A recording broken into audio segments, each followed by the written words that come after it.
Oni si, ľudia podvedome si uvedomujú, že aj to euro, ktoré ide mimo republiku, hej, by mohlo zostať doma. Jednak zabezpečím zamestnanosť ľudí, hej, v tých regiónoch, hej, jednak proste ten les sa musím starať, hej, vysadbu a potom spracovanie a ďalej.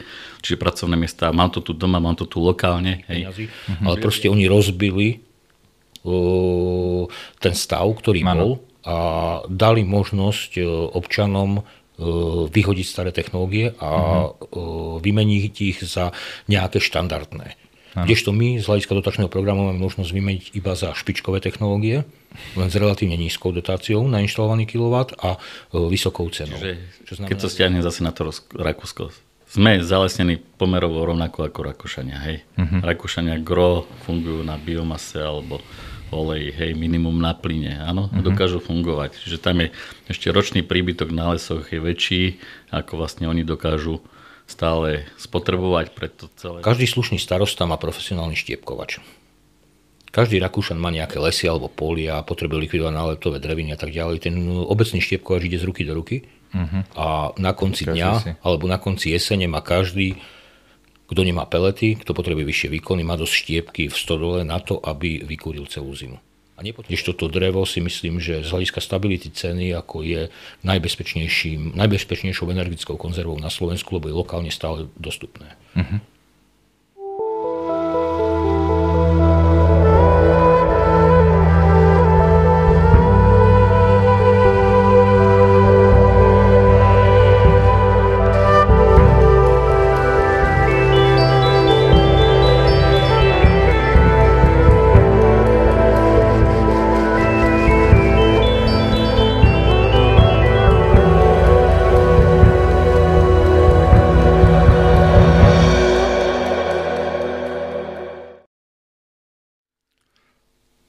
Vrátime sa teraz teda k drevnej hmote, k biomase, k peletiam, k štiepke. Áno. A ja by som sa chcel spýtať, že teda, či to niekto skúma, či sú niekde k tomu nejaké dáta dostupné, alebo či to vieme porovnať, dajme tomu, s tým Rakúskom, ktoré sme tu už raz spomínali, lebo je veľmi podobné Slovensku. Že či by bolo v hypotetickej rovine možné, keďže vieme, máme stupeň plinofikácie taký, aký máme, áno, obrovský. Takže či by v hypotetickej rovine bolo možné prejsť do situácie, kedy by gro, zostaňme pri domácnostiach, že gro domácností teda bolo vykurovaných drevnou hmotou na Slovensku. Áno. Ja som si najprv spravil takúto úvahu jednu, áno, že keď zoberiem jeden 40, takto poviem, prečo túto úvahu ešte vysvetľujem. Ja stále tvrdím jednu vec, že keď sa bavíme o zdrojoch vykurovania alebo chladenia, tak podľa mňa by či už to architekti, projektanti alebo užívateľia objektov mali urobiť najprv ten krok číslo 1 a to je zaizolovať ten dom. Áno, čiže inými slovami najprv zaizolovať a použiť, keď sa o chladení bavíme, vonkajšie žalúzie. Áno, čiže inými slovami krok číslo 1 musí byť urobiť ten dom tak, aby tej energie potreboval čo najmenej. Áno, pretože vo všetkých ďalších úvahách je potom diametrálne rozdielne, že či sa my budeme baviť o tom, že či domy majú niekde na úrovni 100, 150, 200 kWh na meter štvorcový a rok, a na čo sa vykurovania týka, alebo že či potrebujú len 15, 20, 25, 30 kWh na meter štvorcový. To môže byť, že krát 5 deleno 5, áno? A teraz ja som si spravil takúto úvahu, že teda, že použiteľné drevo z nejakého 40-ročného smreku dostaneme zhruba koľko to bolo, použiteľné, myslím, ako gulatinu, použiteľné, povedzme, v stavebníctve, áno, z jedného smreku je okolo 1,5 metra kubického a toho odpadného dreva je okolo 0,65 metra kubického, áno, a z toho 0,6 metra kubického rádovo dostaneme spálením asi 1000 kWh tepla. Hej, pokiaľ sa niekde mýlim a máte informáciu, tak ma opravte. Keď sa bavíme o pasívnom dome, povedzme, aby sa to dobre rátalo, povedzme, že má 100 metrov štvorcových, teda má tých spomínaných 15 kWh na meter štvorcový a rok, čiže v zásade tento potrebuje na vykurovanie 1500 kWh. Áno? Čo v podstate znamená, ako keby toho odpadného dreva z 1,5 stromu. Áno? Potom A potom teda som tu ešte, ale keby sa v podstate urobil, povedzme, niekde na úrovni, čo sa týka energetických tried, nejaké horšie B, to znamená, že nejakých 86 kWh na meter štvorcový, tak v zásade tých stromov už potrebuje 9. Áno? To znamená, že tam musí byť ako keby, že krok číslo 1, najprv musíme začať riešiť tie budovy. Áno? A teraz sme sa bavili aj o tom, že pokiaľ mám niekde termický solár, tak v zásade viem, sme sa bavili 7, možno 8, možno raz 9 mesiacov v roku ako existovať, čo sa ohrevu teplej vody týka, bez toho, že by ten kotol sa zapol. Áno? To znamená, že jak som rátal, tak v podstate my sa bavíme o tom, že v podstate ten rodinný dom v tom pasívnom štandarde možno potrebuje 3-4, ani nie, že celé stromy, alebo 4, akože len tú odpadnú zložku z tých stromov na to, aby akože fungoval. A keď sa bavíme o takýchto číslach, tak mne to teda nejako vychádza, že by hypoteticky malo byť možné, lebo keď si teda predstavím, že ak bola, kedy ľudia, keď išli do lesa, spálili, že koľko, zoberiem tak, že kamarát, keď on kúril drevom, tak keď ja som, potreboval v dome na to, čo bolo 2 kubíky, peliet na sezónu, tak on povedal, on potreboval 20 metrákov dreva len kvôli tomu, že aký bol rozdiel v tej spotrebe toho domu, áno? To znamená, že keď by sa takéto opatrenia urobili, mne to teda vychádza, že to Slovensko by ako hypoteticky malo ľavou zadnou zvládnuť prechod. Čo sa teda, nehovoríme o priemysle, bavíme sa naozaj o tých domácnostiach. Na vykurovanie biomasov alebo drevnou hmotou. Keď prejdem k samotnému palivu ako takému, tak v tých rodinných domoch ako jednoznačne cestou komfortu, by som išiel na drevné pelety. Áno. Drevná peleta, výhrevnosť, výrobcovia hovoria, ešte pred 20 rokmi rozprávať, že to má 19 MJ na kilo, dobre, v súčasnej dobe už sme nejaký strednejší, už hovoríme 16,5 MJ na kilo, čo sa týka výhrevnosti. Keď to prenesem vlastne na kWh, tak je to zhruba nejakých 4,65 kWh z kilogramu. Čiže čo sa týka samotnej suroviny, presne je to o tom, čo si povedal, že tá peleta má byť vyhotovená nie z celého kmeňa, ale postupne je to len to odpadná časť toho dreva, ktorá sa ďalej nevyužije stavebníctve, ale v nábytkárskom priemysle a v princípe sa to speletizuje, tlakom a podobne, tam sa uvoľní lignín, vznikne peleta a vznikne tuhosť tej pelety. Vlastne tam je potrebné si uvedomiť to, že nepotrebujem zásadne veľké množstvo peliet na to, aby som ja v tom pasívnom dome mal zabezpečené to teplo v priebehu roka. Je to ozaj relatívne malé množstvo. Mne sa napríklad ale pri rodinných domoch páčia tie riešenia, aby to bola cesta komfortu ako pri plyne. Čiže zase mať dostatočne veľký zásobník na peletky, lebo jak si ty povedal, že máš syna, ktorý ho baví zatiaľ prikladať. Alebo... Ja som nepovedal, ak bude to. Samko, to som nepovedal, že ťa to baví.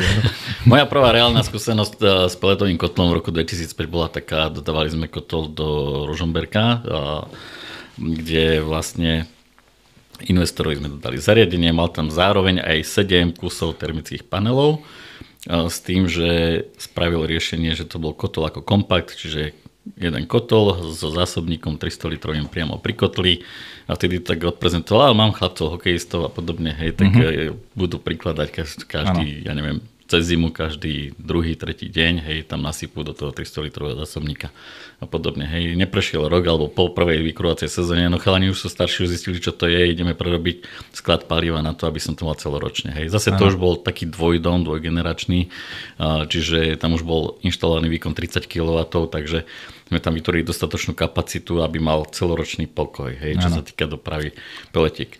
Čo sa týka prechodu k tej otázke Slovenska a prechodu na to, že by Slovensko išlo týmto smerom a vytvorilo si takú, alebo fungovanie na báze peliet, alebo týchto, vecí, obnoviteľných zdrojov, tak je dôležitá vec samotná logistika. Ja keď to stiahnem, logistika paliva, dopravy paliva. Ja keď to stiahnem napríklad na to Rakúsko, čo sa dá normálne bežne dohľadať, tak Rakúsko má 84 000 m2, my máme 49 000 km2, hej, rozlohu. Hej. Rakúšania majú 41 výrobcov peliet v samotnom Rakúsku. Hej. Čiže nie je to dvakrát väčšia krajina ako Slovensko, čo sa týka rozlohy. Hej. Nech by sme uvažovali, že aj je dvakrát väčšia. Není, takže je tam dosť rozdiel. A na Slovensku ja registrujem viem o 4 výrobcov peletiek, hej, s tým, že viem iba o 2, ktorí dokážu cisternami napríklad zásobovať, hej, palivo. Čiže z pohľadu... Cisternami len 2. Len o 2 výrobcoch viem, ktorí dokážu cisternami rozviesť pelety tam, kde treba. Hej. A teraz sa vraciam vlastne k tomu, že na to, aby vlastne sme my prešli a ľudia boli nejakým spôsobom, aj by chceli ísť, hej, ľudia podvedome si uvedomujú, že aj to euro, ktoré ide mimo republiku, hej, by mohlo zostať doma. Jednak zabezpečím zamestnanosť ľudí, hej, v tých regiónoch, hej, jednak proste ten les sa musím starať, hej, vysadbu a potom spracovanie a ďalej. Čiže pracovné miesta, mám to tu doma, mám to tu lokálne, hej. Ľudia by aj chceli, ale nemajú možno takú príležitosť na tom Slovensku, aby to bolo urobené, hej. Čiže vlastne podpora zo strany štátu, ja to takto poviem, že proste nie je žiadna, hej. My keď spravíme niekde kotolňu, teraz stiahnem to napríklad na obce, hej, tak obec má dotáciu na plyn, hej, má dotáciu na elektriku, lebo si tam dá teplné čerpadlo, alebo si tam dá elektrické kotly a podobne, čiže obce sú dotované elektrikou a plynom, ale žiadnu dotáciu na palivo, čo sa týka biomasy, nedostane. A teraz idem k tomu, že podpora biomasy nie je tu žiadna, hej, v tomto smere. Áno, že ty kúriš peletami, lokálnym zdrojom, miestnym, ktorý vieme tu pripraviť, no ale nic z toho ty nemáš. Hej. Proste technológie u nás nie sú podporované tak, ako by boli, alebo ako sú v Rakúsku napríklad. Hej, palivo taktiež nie. Čiže tu je to trošku z pohľadu toho z celého. A vieš, čo ešte štátu. Potom ináč zaujímavé? Že potom kúpiš peletu, oni tu 2-3 palety peliet, tak? Áno. A ten sáček je celý po taliansky. To znamená, že prišiel alebo smeroval? Väčšinou smeroval. Hej, čiže väčšinou smeroval tam. Ja čo komunikujem s výrobcami peletiek, tak žiaľ je to tak, áno. Čiže tá produkcia peliet ide stále gro do zahraničia. Dobre, teraz jedna vec. Projektové energetické hodnotenie stavby. Vrátim sa zase k tým primárnym zdrojom. Drevo. Jaký má koeficient primárnej energie? No. 0,1. Pokiaľ si dobre pamätám, áno? Áno. To znamená, že v podstate pri dosahovaní A0, čo sa týka primárnej energie, čo je vlastne tá záväzná časť toho celého, tak v podstate drevo je ako keby perfektný nástroj na to, ako to docieliť. Áno? Áno. A ja sa teda pýtam, malo odkedy sme to začali používať, áno, pred x rokmi, malo toto nejaký vplyv na to, že by sa teda, že by ľudia ako keby, alebo projektanti začali viacej dreva dávať, teda kotlov na drevo, na pelety, na čokoľvek do tých projektov len preto, aby docielili tú A0? Či ani nie? Že nebol toto ako keby nástroj docela na to, aby sa akože taká zvláštna forma podpory, ale nazvem to nejaká motivácia, že aby sa vlastne lebo to sme sa dohodli teda, že drevo je uhlíkovo neutrálne, obnoviteľné, áno? Áno. Ja nechcem nejak rýpať do energetického hodnotenia budov alebo energetických auditov. Kľudne, poďme do toho. Ja poviem iba svoj názor, hej, však od toho sme tu. Cudzí nemôžeš, len svoj môžeš, nie?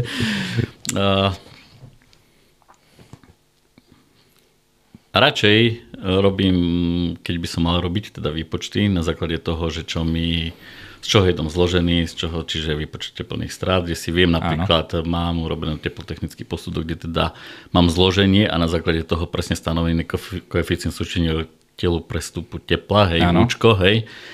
Ako na základe nejakých tabuliek, že tu mám elektrokotol, tak mám koeficient nejaký, tu mám kotol na drevo a zase nejaký koeficient. že proste s tým, že napríklad veľa vnímam to, že tí, čo zhotovujú tieto posudky, hej, sú nejakým spôsobom deformovaní alebo vopred majú nalinkované, čo majú dať do toho posudku, aby som to dosiahol. Hej. A teraz neviem, či sú tlačení od investora, hej, alebo či sú tlačení od čoho, kde je ten podnet. Keď sa vrátim k otázke, či to pomohlo kotlom na drevo alebo na biomasu, nepomohlo, hej, lebo stále vnímam to, že to vidia ako náhradu, len čisto, keď už fakt potrebujú, tak tam dajme krb na drevo, hej, dajme tam len niečo, len aby tam to náhodou splnilo. Tam som smeroval, lebo sa to dá len papierovo vyriešiť tak, jedným krbom, presne tak. 10 kW to viem papierovo v zásade ošetriť. Ale skôr sa zaoberajú tým, že hľadajú iné alternatívy, ja neviem, poviem, idú do rekuperácie, idú do fotovoltiky, lebo teraz je to nejaký trend, hej, v tomto smere, to tak ja berem, hej. Ale nikto sa nezaoberá nad tým, že trochu mi chýba vlastne viac menej pohľad na ten celý systém zase toho kúrenia alebo toho zdroja tepla, hej, v tom dome. Hej. Lebo niekedy fakt sa stane to, že dáme elektrokotol a potom tam našibem rekuperáciu, aby proste tak nie, takto rekuperácia plne inú, teda to je vetra, nie so spätným získavaním energie, áno, aby sme to beriem z pohľadu toho, že užitkovej kvality, prioritne. To, že šetrí energiu, môže byť akože sekundárny jav, ale tam sa ide hlavne o to vetra. Ako ja berem, ako rekuperácia v poriadku, len ja to berem skôr z toho pohľadu, že skôr sú smerovaní do toho, že radšej dám tú rekuperačku, lokálnu, centrálnu, decentrálnu, ako by som dal nejaký zdroj, teda akože kotol na drevo, hej, alebo proste išiel do zdroja tepla ako takého. Že sa snažia tomu vyhnúť, hej, týmto technológiám. Tak keď dávam vetranie s rekuperáciou so spätným získavaním tepla, aby som naplnil tú prvú premisu, o ktorej som hovoril, najprv urobiť ten objekt tak, aby tej energie potreboval čo najmenej, áno, a potom hľadám ten zdroj. Ale to je to v zásade, podľa mňa si mi potvrdil skôr to, že či náhodou sa tie A0 nedosahujú tým, že v podstate zostane všetko tak, ako bolo. Logikou veci napríklad, že elektrické podlahové odporové vykurovanie s ťažkým koeficientom 2,2 pre elektriku, áno. Ale tým, že tam dám niekde nejaký fiktívny krb, tak zrazu som krát 0,1. Áno, ale na aký ten zmysluplný ako keby zdroj premyslený, to nemá v podstate žiaden vplyv. Presne tak. Čiže na kalkulačke to sedí, ale bohužiaľ z hľadiska odolnosti a z hľadiska budúcnej bezpečnosti investora je to trošku na vode.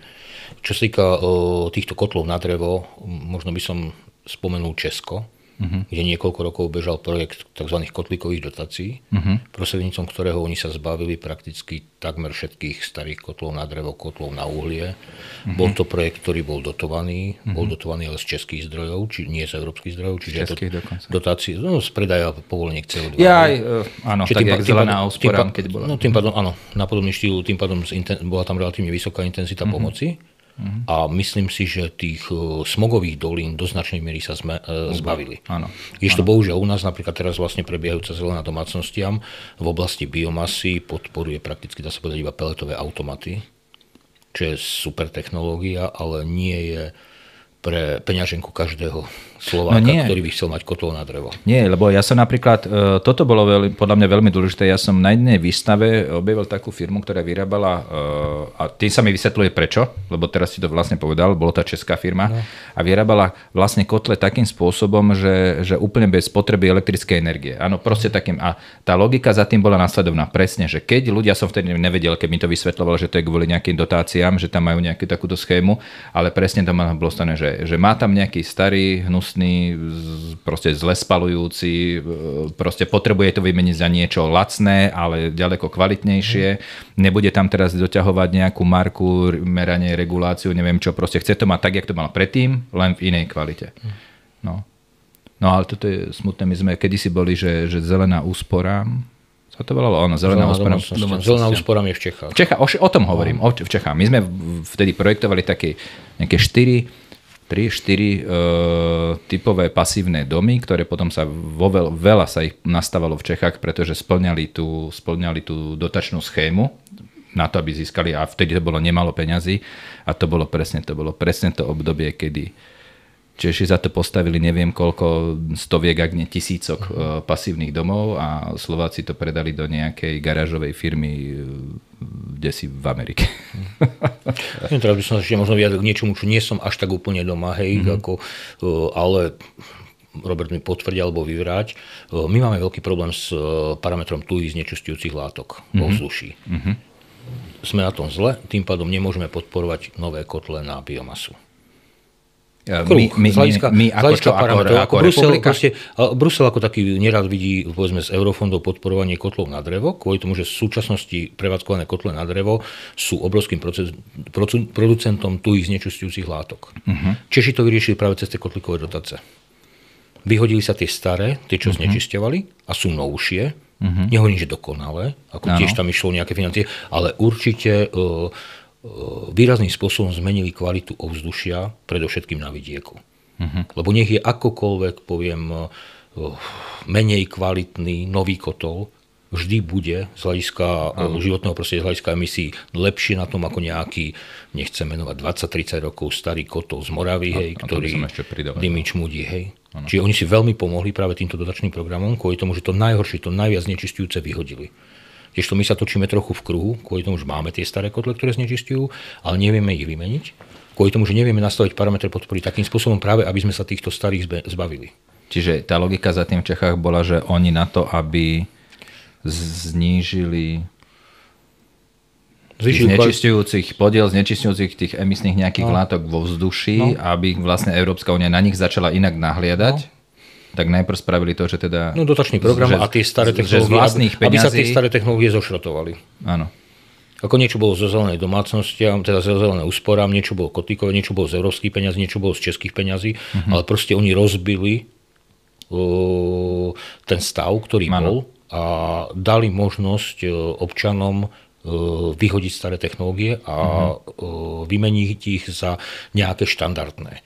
Kdežto my z hľadiska dotačného programu máme možnosť vymeniť iba za špičkové technológie, len s relatívne nízkou dotáciou na inštalovaný kilowatt a vysokou cenou. Čo znamená, že vlastne v rámci aj toho projektu Zelená domácnosť nemôžeme rátať nejaké tisícky inštalácií. To napríklad nastala taká vec, kde vlastne aj samotný štát podporil aj svojich výrobcov kotlov na biomasu. Teraz o Čechách sa bavíme. O Čechách sa bavíme. Ja som v tej dobe pôsobil v Čechách, teda respektíve zo Slovenska, som mal na starosti aj Českú republiku, čiže práve to boli tie obdobie okolo 2013 a podobné, kde sa vlastne riešila táto legislatíva. Čiže aj samotným výrobcom Česká republika umožnila to, že tam vznikli vlastne jednotlivé triedy kotlov, 1, 2, 3, 4, 5 a vlastne v princípe oni si stanovili, že do určitého roku sú povolené predaje týchto kotlov, až po triedu 5, v súčasnej dobe je to už iba trieda 5, ale dala vlastne, ja neviem, teraz to poviem, že či to bolo 7 rokov, alebo 5 rokov, alebo koľko, aj tým výrobcom čas na to, aby si svoje, nazvem to linky, vývoj, alebo ja neviem čo, nastavili, aby zariadenia, ktoré od nich výjdu, boli už, čo sa týka z pohľadu emisných limitov, v pohode splnené, aby to bolo chránilo životné prostredie. Čiže nielen nespravili to natvrdo, že teraz zatvárame od dneska, zajtra už musí byť iba trieda 5, ale postupne to rozkategorizovali. Čiže to je to, čo zase na Slovensku sa nikto tým nezaoberá, alebo nerieši. Takže trošku idú na to tak systematickejšie. Dobre, čiže... Ja keď sa vrátim ešte z pohľadu tej prvotnej otázky, či by sme vedeli Slovensko. Áno, tam som sa chcel vrátiť. No.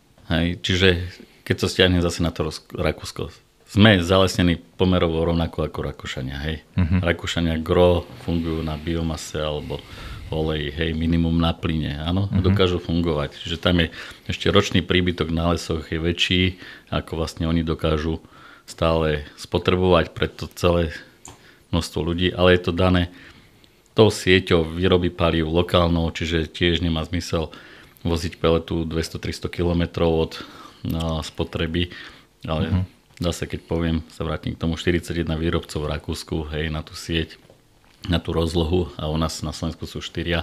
Čiže keby sme boli len plus minus vyrovnaní ako oni, tak my sme tu mali mať takýchto výrobcov 20, v rámci Slovenska a tým pádom by to bolo oveľa jednoduchšie zasobovať to palivo k tým konečným spotrebiteľom, čiže prístupnosti k palivu a podobne, Takže toto je podľa mňa to, čo by bolo možné, čo sa týka lesov, dreva, potreby paliva alebo tak výrobe, toho sa vôbec neobávam, toho zalesnenia. Skôr je ten pocit taký, že takisto ako v Rakúsku aj u nás na Slovensku vzniká viacej nejakých lesov, náletových drevín, hej, lebo polí je už menej, hej, menej sa obhospodaruje tým, že sa to celé rozbilo.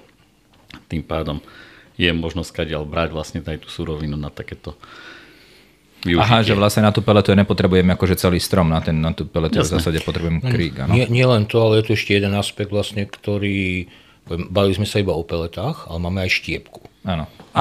Keď to vysvetlím, o čom ide. V Rakúsku máme aj relatívne veľké farmy alebo staršie budovy, kde naozaj potrebujem výkonnejší kotol, kde pamiatkári nedovolí zatepliť alebo proste nejaký iný dôvod. Ale funguje tam taký jeden zaujímavý, by som povedal, komunitný projekt, by som to nazval. Každý slušný starosta má profesionálny štiepkovač. Každý Rakúšan má nejaké lesy alebo polia, potrebuje likvidovať náletové dreviny a tak ďalej. Ten obecný štiepkovač ide z ruky do ruky a na konci dňa alebo na konci jesene má každý, kto nemá pelety, kto potrebuje vyššie výkony, má dosť štiepky v stodole na to, aby vykúril celú zimu. A nepotreboval kúpiť si štiepkovač za 200-300 tisíc eur, lebo ho kúpila obec a tá v rámci nejakého servisu ho požičiava všetkým obyvateľom v tej obci a oni si zabezpečujú energetickú sebestačnosť na úrovni obce takýmto spôsobom. No. Čiže ani problém nebude, že by sme mali akože málo stromov, málo lesov, málo krajiny, málo čohokoľvek. Problém bude v správe a v logistike, tak by som to nazval. A poslednou otázkou by som povedal takúto teda, že v teoretickej rovine v podstate tak sme sa dohodli, že tých lesov, stromov je tu dosť na to, aby všetky domácnosti v podstate prešli na vykurovanie drevnou hmotou, áno. A nebavíme sa o píle, a stále sa nebavíme o pílení zdravého stromu len kvôli tomu, aby sa s ním zakurilo. Áno, stále sa bavíme len kvázi o nejakom odpade drevnej hmoty, ktoré sa nedá spracovať rozumnejším spôsobom s ďaleko väčšou pridanou hodnotou, áno. A teraz je ale otázka, že v kontexte povedzme slovenského energetického mixu a jadra, keď teda bereme takto, keď bereme základnú premisu, že ideálne by bolo, keby sa domácnosti teda naozaj odstrhli od toho plynu v nejakom časovom horizonte, tak ako keby, čo si myslíte, že aký mal byť teda pomer, že mal by sme ísť viacej do tej elektriky alebo viacej do tej drevnej hmoty, alebo nazvime to od regiónu k regiónu, alebo že ako sa k tomuto ako štát postaviť? Ako štát do elektriny, naozaj aj tie ďalšie bloky ďalšia atómka bude potrebná kvôli tomu minimálne, že bude sa najstaršie odstavovať. Musíme uvažovať nielen bytovo-komunálna sféra, ale aj priemysel. Jasne. A ten priemysel nám spotrebuje väčšinu tej novej, alebo väčšinu toho nového výkonu elektrárny nám spotrebuje priemysel, povedzme. Už teraz máme potenciálny problém na východnom Slovensku. Pribúda tam Volvo, ale US Steel chce urobiť vysoké pece na elektrínu. Jedno aj druhé nevyjde zrejme. Nebude dostatočná možnosť, lebo na východnom Slovensku prakticky nemáme žiadnu veľkú elektráreň v súčasnosti. Takže z hľadiska celospoločenského áno, tá elektrina bude cestou, zrejme univerzálnou cestou. Z hľadiska segmentu rodinných domov, poťažne aj bytových domov, tie tam komplikovanejšie, lebo CZT-čko, tak tá kombinácia biomasy a slnka je asi najbezpečnejšou cestou, ktorú máme. Kvôli tomu, že musíme si uvedomiť jednu vec. Tento rok máme silovku za 64 eur MWh. Na budúci rok tiež zrejme. A čo potom? Češi majú 120, 130, 140 a poviem, tepelné čerpadlá tam nie sú moc populárne v súčasnosti.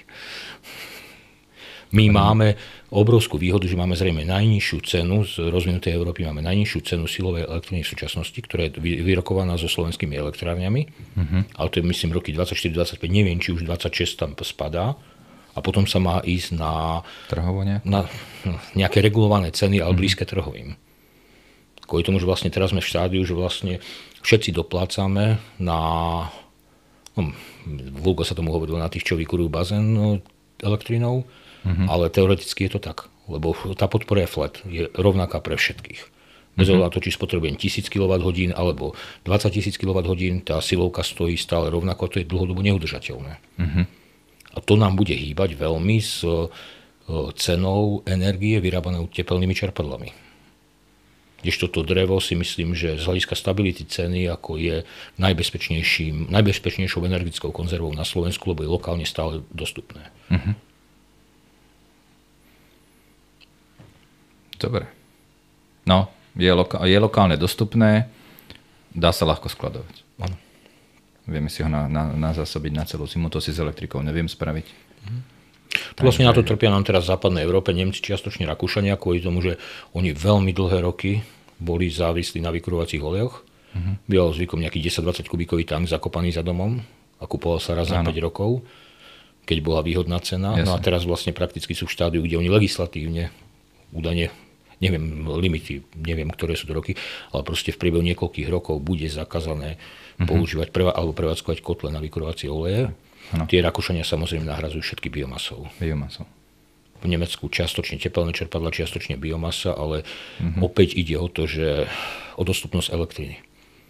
Kde Nemecko, bohužiaľ, nám dopadlo tak, ako dopadlo a v súčasnosti ich energetický mix je na úrovni poľského, kvôli tomu, že vlastne zavreli sa atomky, obnovili sa prevádzka uholných elektrární. To všetky zavreli? Lebo ja však to sledujem plus minus, ale mne sa to stále tomu nechce veriť, že to je pravda. Že to sú nejaké novinárske kačice.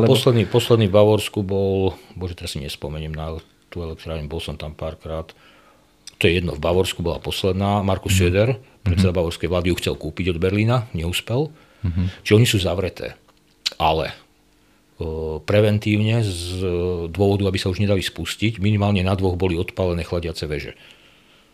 Ostatné by sa dali ešte spustiť, keby bolo zle, alebo keby bola spoločenská politická vôľa, tak by sa dali spustiť. Tie 2, čo boli odpálené chladiace veže, už nie. A teraz sme bohužiaľ v situácii, že povedzme zavretá uholná baňa, 10 rokov dozadu s veľkou slávou postavili na nej veterný park.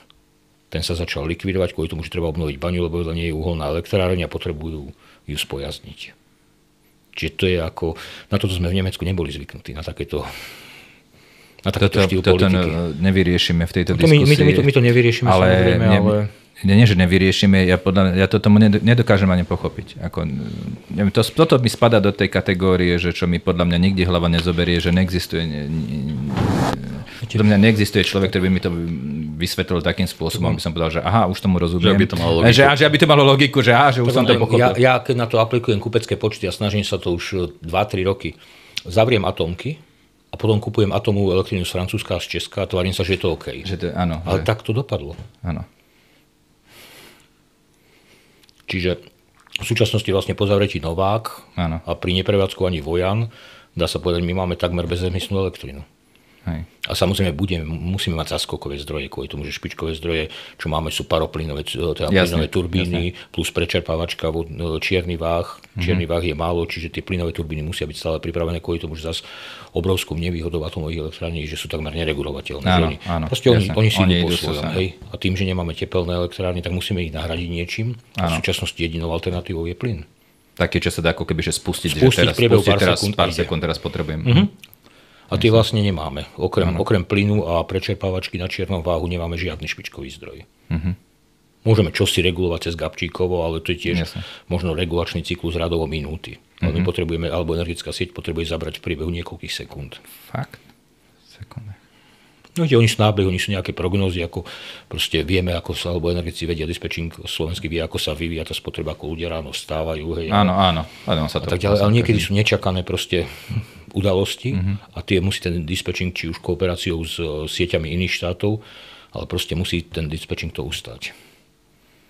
Tak to musí tá elektrárne zareagovať ďaleko rýchlejšie ako ja doma, lebo ja keď synovi poviem, že samo není teplá voda, chod naložiť pelety, tak to trvá pár minút, nie je to v sekundových intervaloch. Mal by som zvýšiť požiadavky o seba doma. Dobre páni, ďakujem veľmi pekne. My ďakujeme za pozvanie. Veľa zaujímavých vecí som sa dozvedel, by som povedal. A teda ešte raz ďakujem. Ďakujem.